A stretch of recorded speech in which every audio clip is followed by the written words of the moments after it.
আসসালামু আলাইকুম সবাইকে।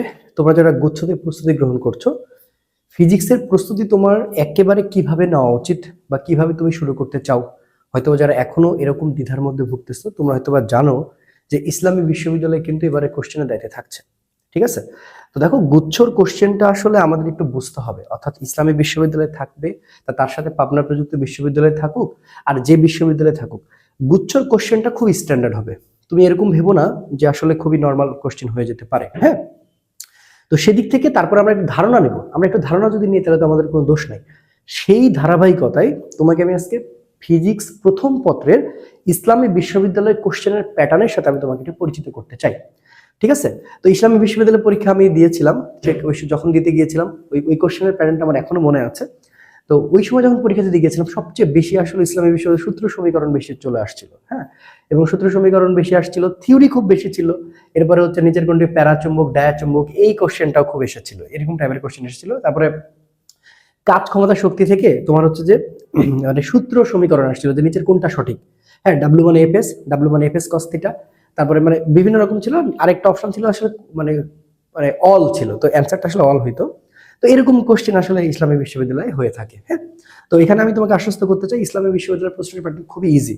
বাট তোমার একটু জেনে রাখা উচিত কোন কোন জায়গাগুলো একটু নক করবা, একবার জেনে নিই। প্রত্যেকটা বিশ্ববিদ্যালয় নিয়ে আমার টার্গেট হচ্ছে গুচ্ছর জন্য যে বিশ্ববিদ্যালয়গুলো খুব ভালো মানের, যেমন হচ্ছে মাওলানা ভাসানী, যশোর বিজ্ঞান প্রযুক্তি, এরপরে তোমার হচ্ছে ইসলামী বিশ্ববিদ্যালয় পাবনা প্রযুক্তি, হ্যাঁ, এই যে তোমার নোয়াখালী বিজ্ঞান প্রযুক্তি, এই যে স্ট্যান্ডার্ড যে বিশ্ববিদ্যালয়গুলো সবচেয়ে বেশি রয়েছে, তাদের কোশ্চেন প্যাটার্নটা যদি আমরা একটু রপ্ত করতে পারি।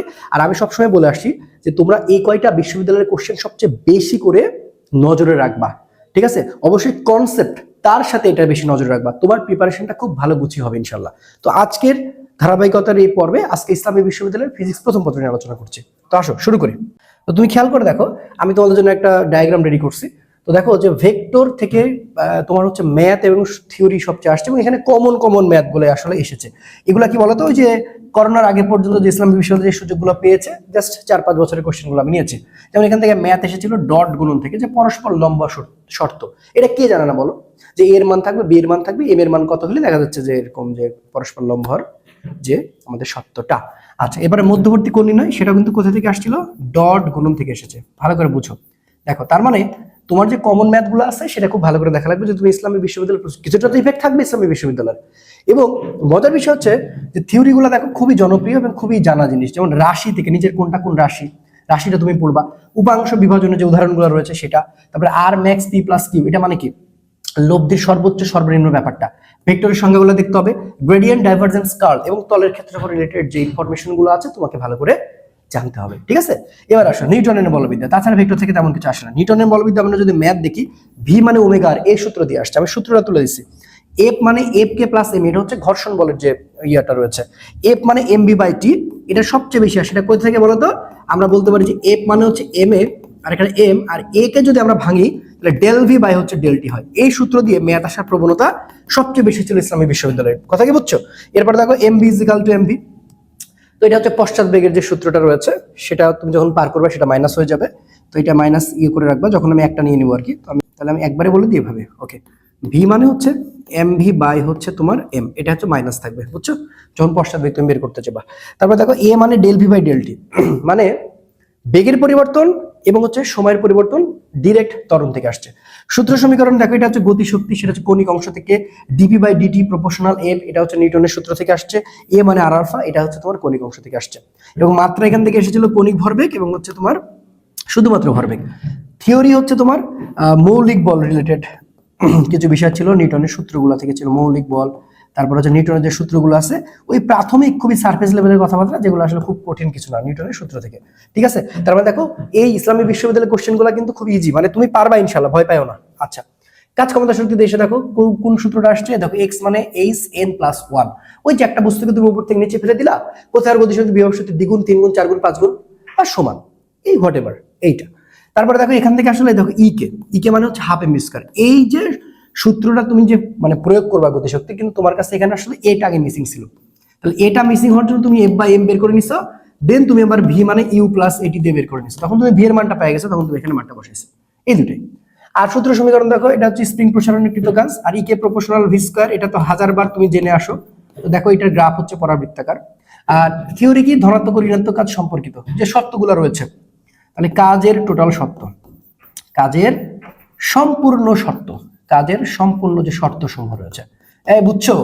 আচ্ছা, এই হলো বিষয়। ওকে, আচ্ছা, এরপর আসো মহাকর্ষ বিকর্ষ। দেখো সূত্র সমীকরণ জি মানে 1 মাইনাস 2h/r, যে পৃথিবীর মানে জি এর তোমার হচ্ছে গভীরতা বা উচ্চতা সম্পর্কিত যে সূত্রগুলো রয়েছে, এবং দেখো এটা মুক্তিবেগ রিলেটেড, যে ভি আর ভি এম এর মধ্যে কে বড়। কেপলারের সূত্র থেকে সবচেয়ে বেশি কোশ্চেন, মানে কেপলারের সূত্রটা খুব ভালো করে দেখা লাগবে। আর থিওরি হচ্ছে মহাকর্ষ বল রিলেটেড, অভিকর্ষ ত্বরণের জি এর মান কম বেশি হওয়ার যে বিভিন্ন সেক্টর রয়েছে, এবং 45 ডিগ্রি অক্ষাংশে জি এর মান। এরপর যদি আমরা পদার্থের গাঠনিক ধর্মে আসি, পদার্থের গাঠনিক ধর্মে কোনো ম্যাথই আসে নাই, মানে এরা তোমার হচ্ছে ম্যাথ যদি আসে কাজ ক্ষমতা শক্তি নিউটনের বলবিদ্যা ভেক্টর থেকে দিত, আর ম্যাক্সিমাম সবই থিওরি দিয়ে ভরাই দিত। তো দেখো এই পদার্থের গাঠনিক ধর্মের মধ্যে মাত্রাবিহীন রাশি, পৃষ্ঠটান সম্পর্কিত ঘটনা, স্পর্শ কোণের যে বিভিন্ন মান রয়েছে, ঠিক আছে, আয়নিক বন্ধন সম্পর্কিত, পয়েস কিসের একক, সান্দ্রতার একক, স্থিতিস্থাপক ক্লান্তির আবিষ্কার করলেন কেলভিন, লোহার স্থিতিবেদ রাবারের চেয়ে বেশি, ইনফরমেশন মূলক কথাবার্তা। সূত্র সমীকরণ দেখো যে ডাব্লু মানে হাফ পীড়ন গুণ বিকৃতি, অসপীড়নের সূত্র হচ্ছে অসবল বাই ক্ষেত্রফল, এগুলোই আসছে 19-এর পরের থেকে। 19 থেকে দেখা যাচ্ছে যে তোমার আমরা 14, 15, 12, 13 পর্যন্ত আর কি নিয়েছে, বুঝছো? খুব কঠিন কিছু। পর্যাবৃত্তি গতিতে ম্যাথ দেখো শুধু এটা দিয়ে আসছে, এল মানে এটা তুমি জানো না, জিটি স্কয়ার এবং হচ্ছে 4π²। কই থেকে আসছে বলো তো? ওই একটা সূত্র পর্যায় গেলে, টি মানে 2π√L/g, যখন আমরা এই দুটাকে কি করে দেবো, স্কয়ার করে দেবো, তখন এই সূত্রটা কিন্তু আমি পেয়ে যাবো। এবং আদর্শ গ্যাসের গতিতত্ত্ব থেকে সরাসরি থিওরি আসছে, তেমন কিছু আসে নাই। যে পরম শূন্য তাপমাত্রায়, এই যে পরম শূন্য তাপমাত্রা আমাদের বেলাতে এটা আসছিল, পরম শূন্য তাপমাত্রা -273°C, স্বাধীনতার মাত্রা A to Z, স্বাধীনতার মাত্রা A to Z চলে আসতে পারে। আবার এটা হচ্ছে চাপের সূত্র 1/3 রো সি স্কয়ার, পি মানে হচ্ছে 1/3 রো সি স্কয়ার, এবং কোন আদর্শ গ্যাসের স্থিতিশক্তি মানে স্থিতিশক্তি গতিশক্তি এই রিলেটেড ব্যাপার স্যাপার। তো আমি যদি শর্ট সিলেবাস নিয়ে আলোচনা করলাম, তো এরপরেও এখানে কিন্তু একটা আশঙ্কা রয়েছে যে যদি শর্ট সিলেবাসের প্রশ্ন হয় তাহলে কিন্তু গতিবিদ্যা থেকে হবে, তরঙ্গ থেকে খুব একটা আসার সম্ভাবনা অতটা বেশি নাই। তো সেগুলা কি, সেগুলো হচ্ছে ক্যালকুলাস, ক্যালকুলাস থেকে আসার সম্ভাবনা সবচেয়ে বেশি। এরপরে কি, এরপরে হচ্ছে তোমার হচ্ছে গিয়ে গতি সম্পর্কিত রাশিমালা, গতি সম্পর্কিত রাশিমালা, বুঝছো?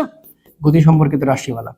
এরপরে কি, আচ্ছা, এরপর হচ্ছে লেখচিত্র, এরপর হচ্ছে লেখচিত্র, লেখচিত্র থেকে প্রশ্ন আসতে পারে। আর সূত্র টি মানে হচ্ছে U/G, টি মানে হচ্ছে 2 পর্যায়কাল, এবং হচ্ছে তোমার আরেকটা হচ্ছে এস মানে হচ্ছে U²/2g, এটা আসতে পারে। আর আর মানে হচ্ছে U²/g, এইগুলা থেকে সরাসরি ম্যাথ আসতে পারে।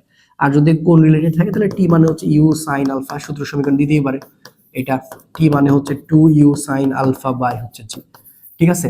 এইচ মানে হচ্ছে U² sin square alpha by হচ্ছে 2g, এরপরে হচ্ছে তোমার আর মানে হচ্ছে U² sin 2 আলফা বাই হচ্ছে g, বুঝছো? এই যে রিলেটেড ব্যাপার স্যাপারগুলো কিন্তু আসে সরাসরি, এবং এগুলোতে ম্যাথ আসতে পারে। আশা করি তুমি একটা ভালো ধারণা পেয়েছো। ইসলামী বিশ্ববিদ্যালয়ের প্রশ্নগুলো খুব ইজি হয়, এবং এতটা ইজি প্রশ্ন আসলে আমরা আশা করে পরীক্ষার হলে যাবো না, যদি দিয়ে দেয় বোনাস পয়েন্ট তখন বুঝতে হবে ভালো পরীক্ষা দিতে হবে আরো বেশি। তো আমরা আশা করছি খুব স্ট্যান্ডার্ড কোশ্চেনিং হতে পারে, এবং হচ্ছে যে যশোর, নোয়াখালী, পাবনা আরো যেগুলো আছে মালনী ভাষানী, সবগুলো নিয়ে আস্তে আস্তে কথা বলবো। আজকে প্রথম পত্র নিয়ে কথা বললাম, পরের ভিডিওতে দ্বিতীয় পত্র নিয়ে কথা বলবো, আস্তে আস্তে সব ভিডিও নিয়ে কথা, মানে সব বিশ্ববিদ্যালয় নিয়ে কথা বলবো। আশা করি তুমি একটা পূর্ণ ধারণা পেয়েছো যে কেমন টাইপের। তাহলে ইসলামী বিশ্ববিদ্যালয় হচ্ছে থিওরি বেসড কোশ্চেন, একেবারে থিওরি বেসড, একবারে থিওরি বেসড, এবং তুমি নিজে প্রমাণ দেখলে সবচেয়ে বেশি ম্যাথ যদি আসে কাজ ক্ষমতা ভেক্টর, তারপর হচ্ছে তোমার হচ্ছে যে নিউটন বলবিদ্যা, পর্যাবৃত্তিক গতি, ম্যাক্সিমাম সবগুলো থিওরি বেসড। আশা করি খুব মানে খুব ভালোভাবে বুঝতে পেরেছো। তো তুমি কিন্তু চাইলে আমাদের সাথে গুচ্ছের কোর্সে যুক্ত হতে পারো, প্রায় 400+ স্টুডেন্ট আমাদের সাথে গুচ্ছের প্রস্তুতি নিচ্ছে। ডেসক্রিপশন বক্সে সবকিছু লিঙ্ক দেওয়া আছে, তুমি যে কোনো সময় আমাদের সাথে এই কোর্সটা পারচেস করে আমাদের সাথে প্রস্তুতি নিতে পারো। এই পর্যন্ত ভালো থেকো, সুস্থ থেকো, দেখা হবে বিজয়ের মঞ্চে। কেউ ভেঙে পড়বা না, একটা কথা বলো, মাথা ঠান্ডা, তোমার কোথাও চান্স হয় না, বাট এখানে হবে ইনশাআল্লাহ, এটা আমি তোমাকে আশ্বস্ত করতে চাই। তোমাকে এই লেভেলের পরিশ্রম হতে হবে, এবং তুমি সেই পরিশ্রম করতে পারবা, এই দোয়া তোমার জন্য করি। তুমি কারো হচ্ছে যে হেল্প নিবা, তোমার এই লাগবে, তোমার কোর্স কিনা হয়নি বলে তুমি পারবা না, ব্যাপারটা এরকম নয়। তুমি জাস্ট তোমার ফোকাস ঠিক রেখে এগিয়ে যাও, অবশ্যই তুমি পারবা। আসসালামু আলাইকুম ওয়া রাহমাতুল্লাহ।